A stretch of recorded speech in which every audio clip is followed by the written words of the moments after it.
The Crusades, a series of religious wars sanctioned by the Latin Church in the medieval period with the goal of retaking Jerusalem from Muslim rule.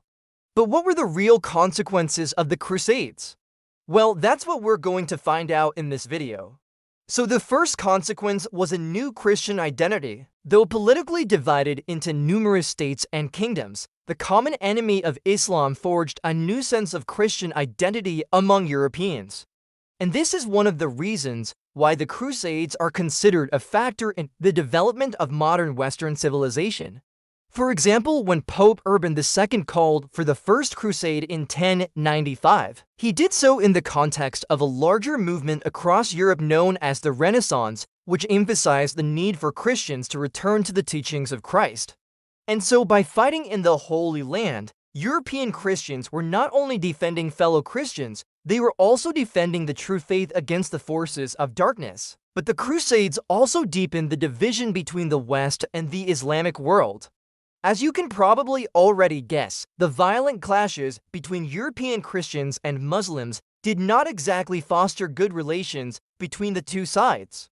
And this animosity would have a lasting impact on both regions. For example, the sack of Jerusalem in 1099, when European Christians killed or imprisoned almost all of the city's Jewish and Muslim inhabitants, is a contributing factor to the enduring stereotypes and discrimination against Jews and Muslims in the West to this very day.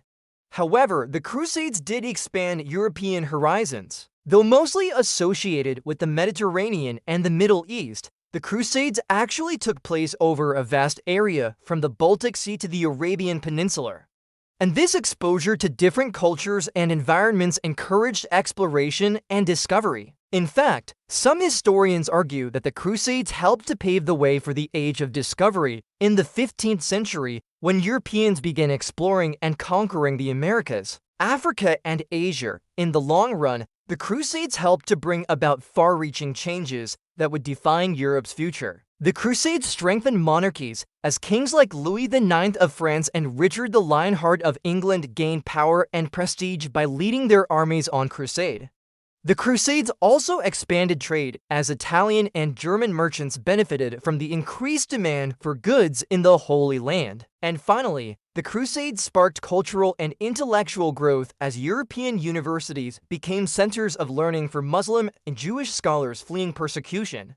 Though the Crusades failed in their main goal of permanently securing the Holy Land for Christianity, their legacy lived on.